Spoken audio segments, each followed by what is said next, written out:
গাজীপুরের শ্রীপুরে Kauraid rail station দখল করে ঝুঁকিপূর্ণভাবে সপ্তাহে 2 দিন বসছে হাট। এতে ক্রেতা বিক্রেতারা অনেকটা ঝুঁকি নিয়ে বেচাকেনা করেন।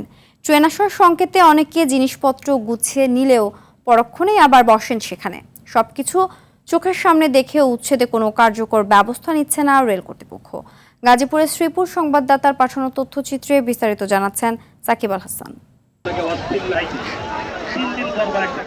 সপ্তাহে রোববার ও বৃহস্পতিবার ঝুঁকি নিয়ে এভাবেই ঢাকা ময়মনসিংহ রেল সড়কের শ্রীপুর উপজেলার কাউরাইদ স্টেশন এলাকায় রেললাইনের উপর বসে সাপ্তাহিক হাট।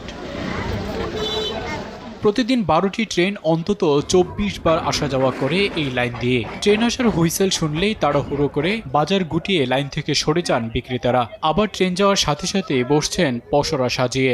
স্টেশনের পাশেই সাপ্তাহিক হাট বসানোর জন্য 42% জায়গা বরাদ্দ থাকলেও সেখানে যাচ্ছেন না তারা। পরিত্যক্ত পড়ে থাকায় বিভিন্ন দোকানঘর দিয়ে বেদখল হয়ে গেছে ওই জায়গা। একটু বেখেয়ালি হলেই যে কোনো সময় ঘটতে পারে বড় ধরনের দুর্ঘটনা। ভিতরে তো বাজার ওই জায়গায় দিছে, ভিতরে জায়গা থাকলে তো তাহলে আমরা ভিতরেই বসতাম।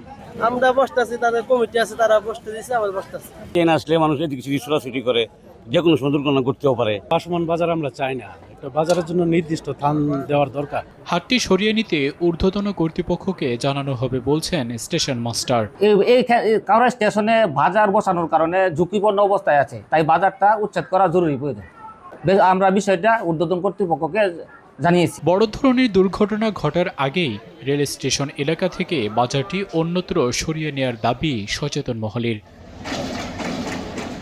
সাকিব আল হাসান, RTV।